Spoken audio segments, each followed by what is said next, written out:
Hello दोस्तों, स्वागत है आप सभी का हमारे यूट्यूब चैनल सीटेट का पंच में। तो दोस्तों, जैसा कि आपको पता ही है कि 15 दिसंबर को जो सीटेट का एग्ज़ाम होने वाला है, उसी की तैयारी इस चैनल के माध्यम से कराई जा रही है।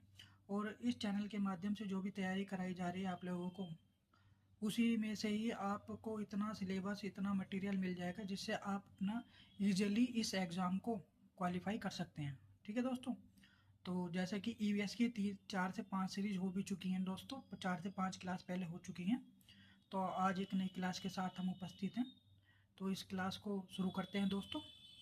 और ये मैं थोड़ा सा और बताना चाहूँगा, ये जो क्लास है ईवीएस की, एनवायरनमेंट साइंस की, तो दोस्तों ये एनसीईआरटी का जो निचोड़ है, उसके निचोड़ से, एनसीईआरटी के जो सिलेबस का जो निचोड़, उससे ये नोट्स तैयार किए हुए हैं। और इन्हीं इन्हीं में से क्वेश्चंस आपको यहाँ देखने को मिलेंगे एग्जाम में। ठीक है दोस्तों। तो एनसीईआरटी के सिलेबस, जो एनसीईआरटी का सिलेबस है इन्वायरमेंटल साइंस का, उसमें से नोट्स तैयार किए गए हैं। ठीक है दोस्तों। तो आज की क्लास को हम शुरू करते हैं दोस्तों। हमारे यहाँ मिर्ची पुर्तगाल देश के व्यापारी दक्षिण अमेरिका से लाए थे। अब यह सारे भारत में उगाई जाती है। तो हमारे यहाँ सबसे पहले जो मिर्ची आई थी दोस्तों, कहाँ से आई थी? पुर्तगाल देश के व्यापारी लाए थे दक्षिण अमेरिका से। तो दोस्तों, ये आप लोगों को ध्यान रखना है कि हमारे देश में सबसे पहले जो मिर्ची आई थी वो पुर्तगाल देश के व्यापारी लाए थे, और वो कहाँ से लाए थे? दक्षिण अमेरिका से। ठीक है दोस्तों। आगे चलते हैं नेक्स्ट पॉइंट की तरफ। हमारे यहाँ भिंडी अफ्रीका से आई है। तो ये भिंडी के बारे में दोस्तों। तो हमारे हमारे यहाँ भारत में भिंडी कहाँ से आई दोस्तों? अफ्रीका से आई है। ठीक है दोस्तों। आगे चलते हैं दोस्तों नए पॉइंट की ओर। गोभी मटर यूरोप से आए हैं। तो गोभी और मटर कहाँ से आए हैं दोस्तों? यूरोप से आए हैं। ठीक है दोस्तों। आगे चलते हैं दोस्तों नेक्स्ट पॉइंट की तरफ। चाय असम से आई है। तो दोस्तों, चाय कहाँ से आई है दोस्तों? असम से आई होगी। आप लोगों ने देखा भी होगा, सुना भी होगा, असम किसके लिए फेमस है? चाय के लिए फेमस है। ठीक है। क्या है वहाँ पर?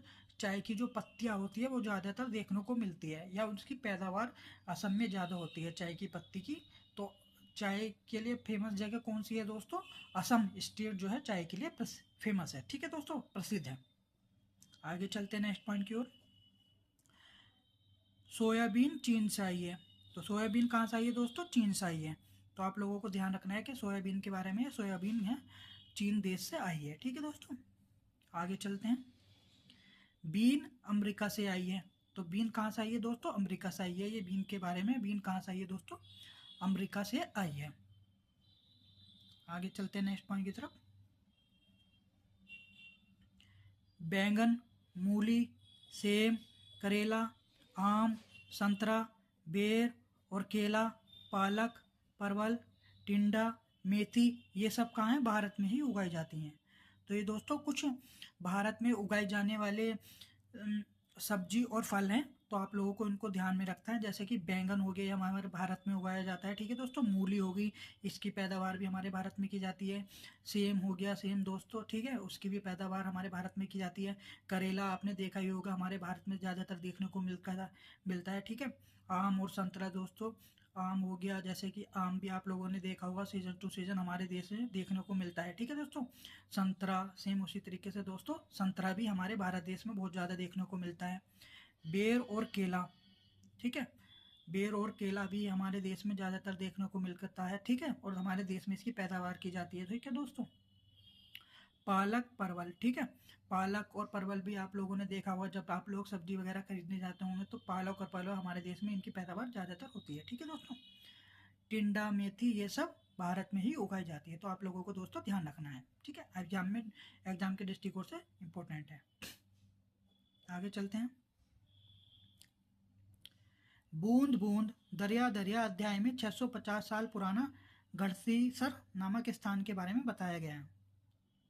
तो एग्जाम में पूछ लेता है कि बूंद बूंद दरिया दरिया अध्याय जो है उसमें किस स्थान के बारे में बताया गया है। तो आप लोगों को ध्यान रखना, 650 साल पुराना जो है गढ़सीसर नामक स्थान के बारे में बताया गया है। ठीक है दोस्तों। आगे चलते हैं।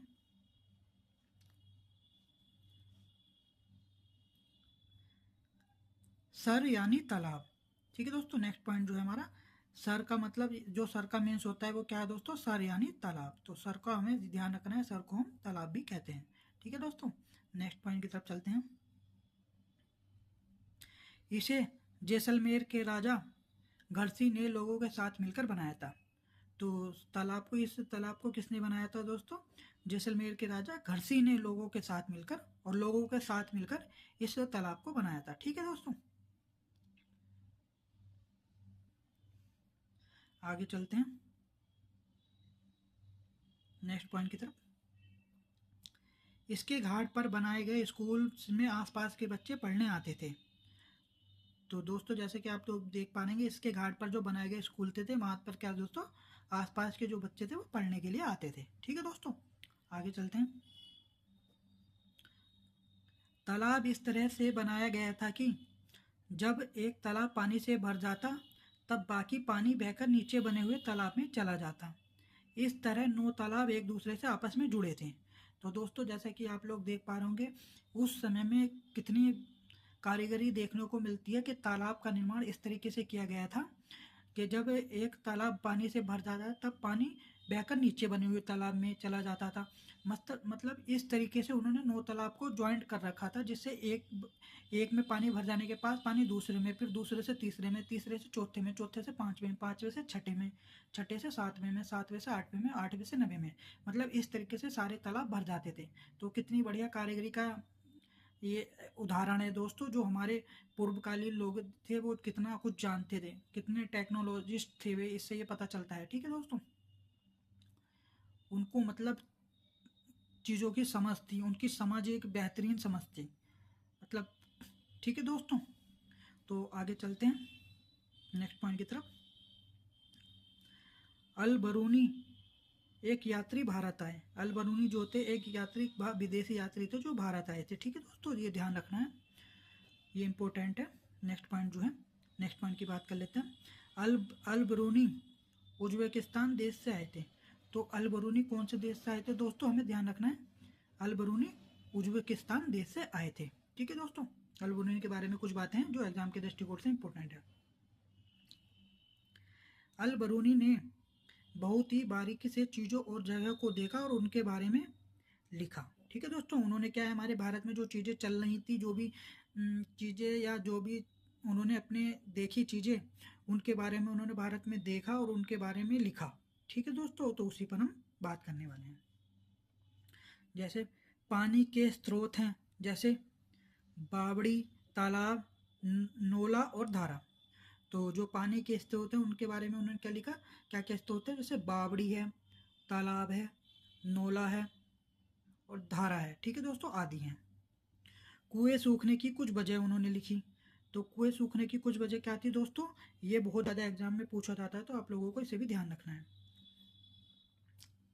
कई जगह मोटर लगाकर जमीन का पानी निकाला जा रहा है। ठीक है दोस्तों, कुएं सूखने की जो वजह है, ये एग्जाम में बहुत पूछा जाता है। ठीक है दोस्तों, तो कई जगह मोटर लगाकर ज़मीन का पानी निकाला जा रहा हो।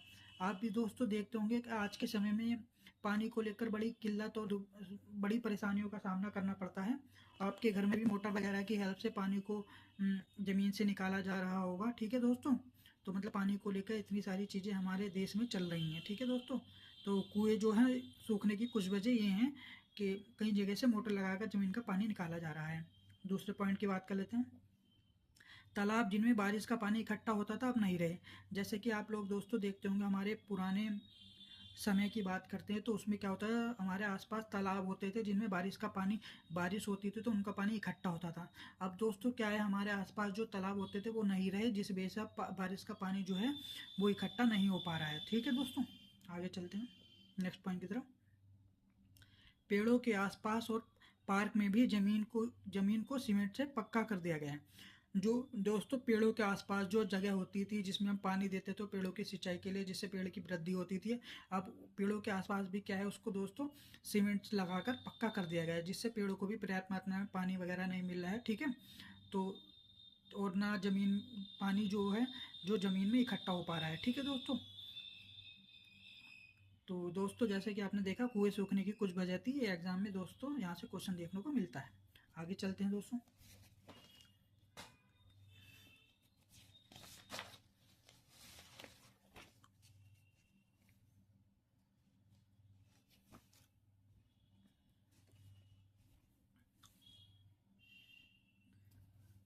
तो दोस्तों आगे चलते हैं। आगे दोस्तों जैसे कि आप लोग देख पा रहे होंगे, ये कांच की स्लाइड है, इस पर कुछ खून की बूंदें हैं टेस्ट के लिए। तो चलते हैं। कांच की स्लाइड पर खून की बूंदें मलेरिया मादा मच्छर एनाफिलिस से फैलता है। तो ये कांच की बूंदों के माध्यम से ब्लड की जांच की जा रही है। ठीक है दोस्तों, कांच पर कुछ खून की बूंद ले लेते हैं और उसको सैंपल के तौर पर उसकी जांच करते हैं खून की। ठीक है, और मलेरिया मादा मच्छर, मलेरिया जो बीमारी है वो मादा मच्छर किसकी वजह से फैलता है दोस्तों? एनाफिलिस की वजह से फैलता है। तो आपको ध्यान रखना है। ठीक है दोस्तों, आगे चलते हैं। डॉक्टर मरियम स्लाइड को माइक्रोस्कोप सूक्ष्मदर्शी से देखते हुए इस माइक्रोस्कोप से एक चीज़ 1000 गुना बड़ी दिखती है। तो माइक्रोस्कोप की सहायता से डॉक्टर जो हैं मरियम एक किसी भी चीज़ को 1000 गुना बड़ी देखती हैं। ठीक है दोस्तों, और इसीलिए खून के अंदर की बारीकियां साफ दिखाई पड़ती हैं। कई माइक्रोस्कोप से तो इससे भी ज़्यादा बड़ा दिखाई देता है। ठीक है दोस्तों, तो आप लोग देख रहे होंगे,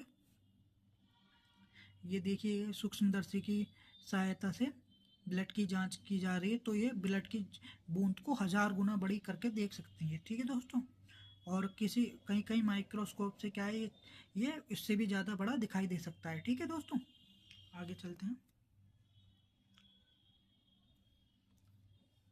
मलेरिया की दवाई। तो मलेरिया की दवाई बहुत पुराने समय से सिनकोना पेड़ की छाल से बनाई जाती है। तो एग्जाम के दृष्टिकोण से बहुत ज़्यादा इंपॉर्टेंट है दोस्तों। मलेरिया की दवाई किससे बनाई जाती है दोस्तों? सिनकोना पेड़ की छाल से बनाई जाती है। पहले तो लोग छाल को उबाल कर और छान कर ही इस्तेमाल करते थे, लेकिन अब छाल से दवाई बनाते हैं। तो जो दोस्तों पहले के समय क्या है दोस्तों, इसको उबाल कर और छान कर, जो इसे सिनकोना पेड़ की छाल होती है उसको उबाल कर और छान कर ही इस्तेमाल किया जाता था, लेकिन अब इसकी छाल से दवाई बनाते हैं। ठीक है दोस्तों, आगे चलते हैं। ये भी बहुत ज़्यादा इंपॉर्टेंट है एग्जाम के दृष्टिकोण से, आप लोगों को ध्यान रखना है, यहाँ से क्वेश्चन देखने को मिल जाता है। गुड़, आंवला और हरी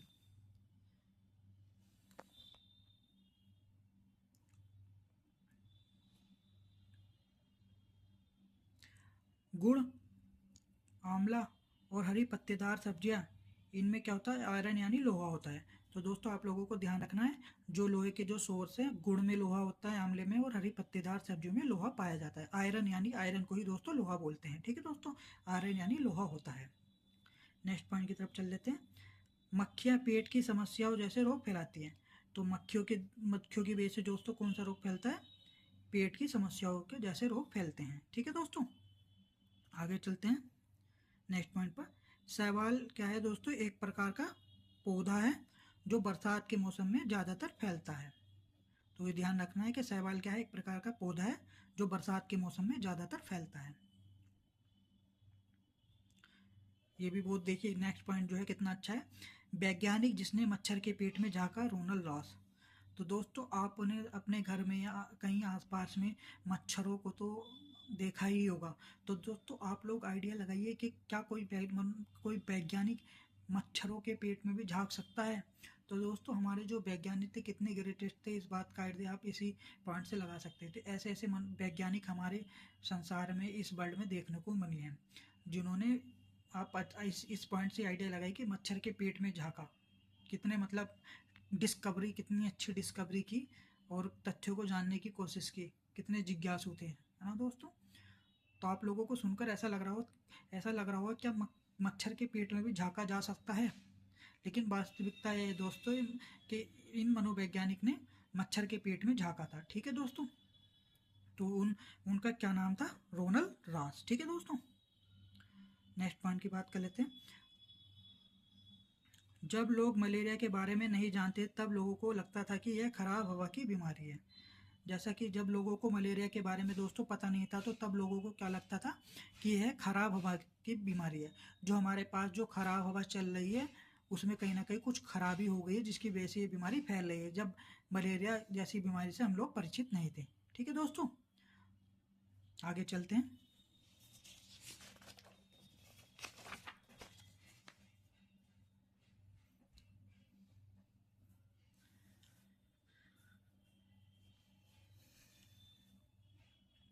नेक्स्ट पॉइंट, दड़की माई राजस्थान के अलवर ज़िले के एक गांव में रहती है। तो दड़की माई के बारे में है, तो दड़की माई कहाँ रहती हैं दोस्तों? राजस्थान के अलवर ज़िले के एक गांव में रहती हैं। ठीक है दोस्तों, आगे चलते हैं। तो तरुण भारत संघ नाम की एक संस्था ने दड़की माई की तालाब बनाने में मदद की थी। तो दड़की माई की मदद की थी तालाब बनाने कौन सी संस्था ने?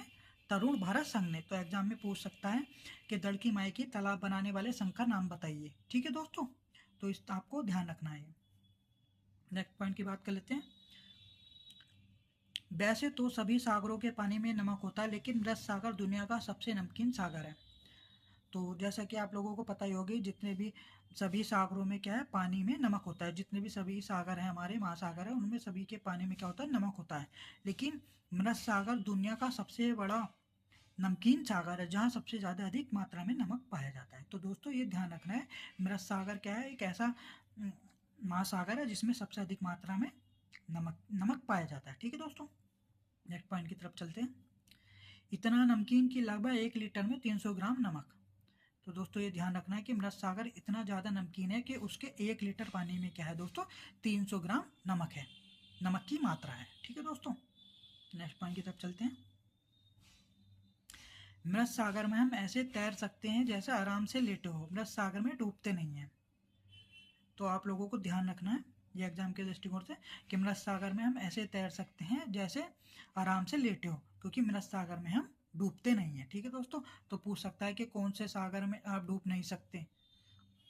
तो आप लोगों को ध्यान रखना, मृत सागर में आप लोग डूब नहीं सकते। ठीक है, आराम से इस तरीके से तैर सकते हैं जैसा आराम से लेटे हो। ठीक है, नेक्स्ट पॉइंट की तरफ बात कर लेते हैं, दांडी यात्रा।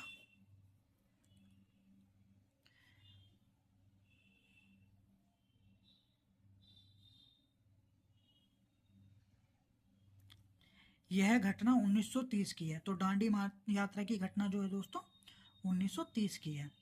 भारत की आज़ादी भारत भारत की आज़ादी से पहले बहुत सालों से अंग्रेज़ों ने आम लोगों के नमक बनाने पर रोक लगाई हुई थी।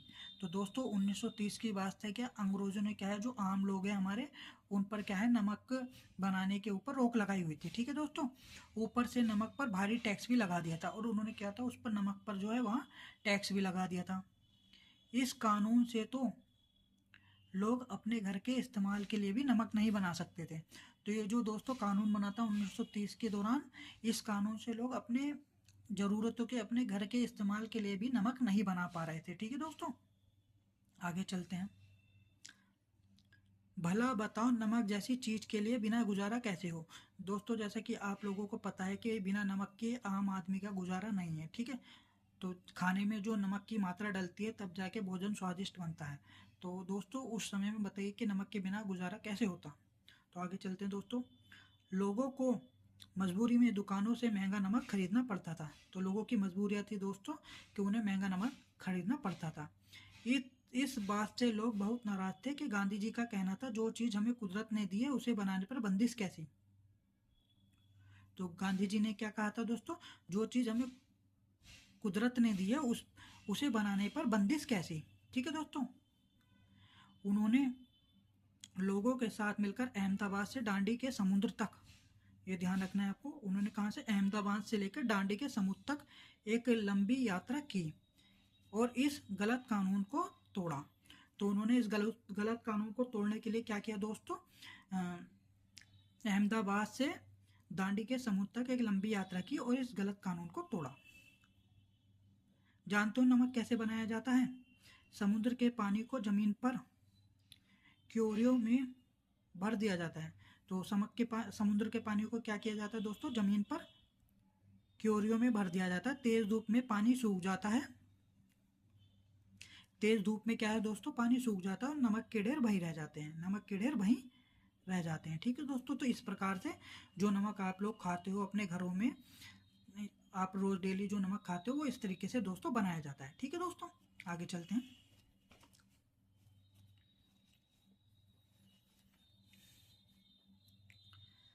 नेक्स्ट पॉइंट की बात कर लेते हैं। टेकला गांव 1600 मीटर की ऊंचाई पर है। तो दोस्तों आप लोगों को ध्यान रखना है कि टेक लगाओ 1600 मीटर की ऊंचाई पर। एग्जाम में इस तरीके से आपसे पूछ सकता है, टेक लगाओ कितनी ऊंचाई पर है, दे देगा एग्जाम में 1600 मीटर, 1400 मीटर, 1200 मीटर, 1000 मीटर। तो आप लोगों को ध्यान रखना है कि टेकला गांव 1600 मीटर की ऊंचाई पर है। ठीक है दोस्तों, आगे चलते हैं नेक्स्ट पॉइंट की तरफ। पर्वत चढ़ते समय हमारे शरीर का कोण 90 डिग्री होना चाहिए और पीठ सीधी होनी चाहिए। तो ये पर्वत चढ़ने के लिए है। तो हमें आप लोगों को ध्यान रखना है कि पर्वत चढ़ते समय हमारे शरीर का कोण जो है दोस्तों क्या होना चाहिए, 90 डिग्री होना चाहिए और पीठ सीधी होनी चाहिए। ठीक है दोस्तों, तो शरीर का कोण 90 डिग्री और पीठ सीधी होनी चाहिए। नेक्स्ट पॉइंट की बात कर लेते हैं।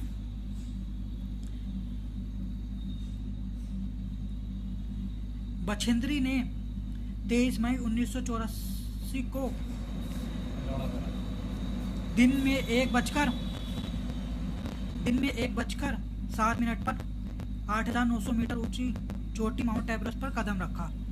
तो ये दोस्तों बहुत ज़्यादा इंपॉर्टेंट है, यहाँ से क्वेश्चन देखने को मिल जाता है कि बछेंद्री पाल ने 23 मई 1984 को, किस डेट को, 23 मई 1984 को 1:07 पर 8,900 मीटर ऊंची चोटी माउंट एवरेस्ट पर कदम रखा, जिसे नेपाली नाम सागर माता के नाम से जाना जाता है। तो आप लोगों को दोस्तों याद रखना है, एग्जाम में इस तरीके से क्वेश्चन पूछ सकता है कि बछेंद्री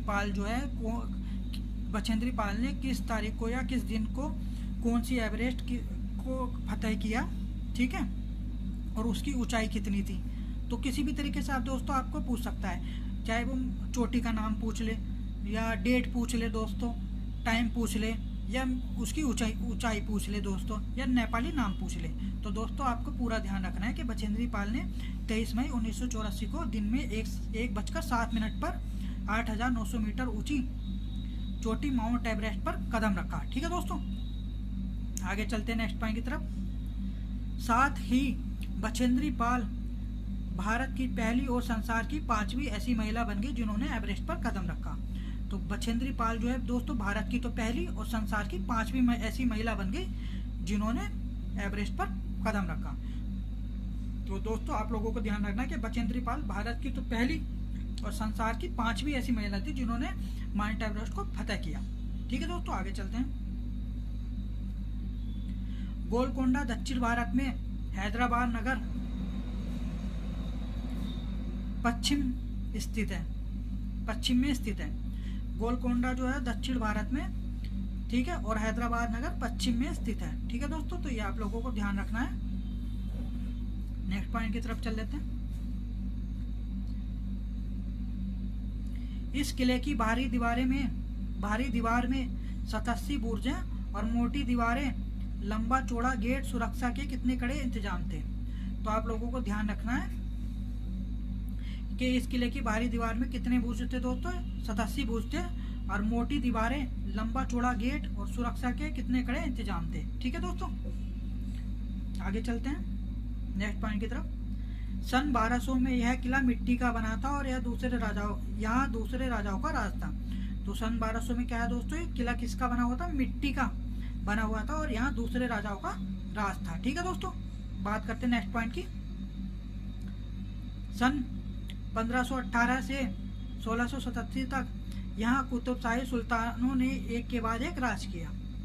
ठीक है दोस्तों, तो आपको ध्यान रखना है कि सन 1518 से 1687 तक यहाँ कुतुबशाही सुल्तानों ने एक एक करके राज किया। ठीक है दोस्तों, आगे चलते हैं। कांसे की चीजें हजारों साल पहले ये आदिवासी बनाते आए हैं। तो जो कांसे की चीज दोस्तों आजकल हमारे घरों में देखने को मिलती है, ये जो चीज है दोस्तों, ये आदिवासी हजारों सालों पहले से बनाते हुए आए हैं। ठीक है दोस्तों, आगे चलते हैं। मल्लापुरम जिला केरल राज्य में है। तो दोस्तों ध्यान रखना है आपको, मल्लापुरम जिला कहाँ है दोस्तों, केरल राज्य में स्थित है। एग्जाम में पूछ सकता है कि मल्लापुरम जिला किस राज्य में स्थित है। तो आप लोगों को ध्यान रखना है कि मल्लापुरम जिला केरल राज्य में स्थित है। आगे चलते हैं नेक्स्ट पॉइंट की तरफ। आसमान, तारे, चांद, सूरज ये सभी अंतरिक्ष में है। आसमान, तारे, चांद, सूरज ये सभी अंतरिक्ष में है। जैसा कि आप लोग देखते होंगे सूरज क्या है दोस्तों, रोज सुबह हमें प्रकाश देता है, ठीक है, और हमारे जो सबसे ऊपर जो छत दिखाई देती है, छत नहीं दोस्तों, जो सबसे, अगर हम आकाश की ओर देखें तो हमें आसमान दिखाई देगा और रात में तारे दिखाई देंगे, चांद दिखाई देगा। ये सब क्या है दोस्तों, अंतरिक्ष में है। ठीक है दोस्तों, आगे चलते हैं। सुनीता विलियम्स पृथ्वी से 360 किलोमीटर दूर स्पेसशिप में गई थी। तो सुनीता विलियम्स के बारे में, ये 360 किलोमीटर दूर दोस्तों कहाँ गई थी, स्पेसशिप में गई थी दोस्तों। ठीक है दोस्तों, तो आगे चलते हैं दोस्तों। सुनीता बताती हैं कि अंतरिक्ष की कुछ मजेदार बातें।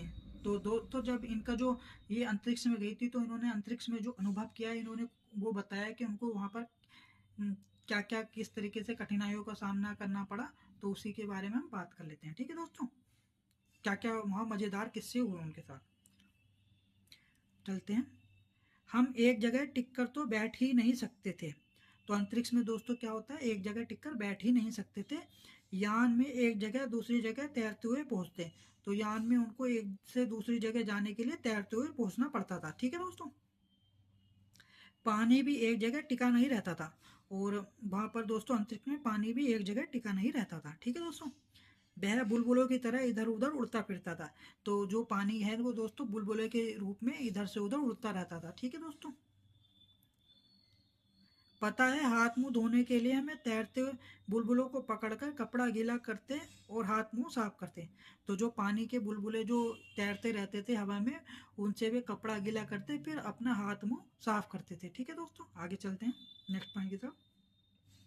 वहाँ खाना भी अजीब तरीके से खाना पड़ता था।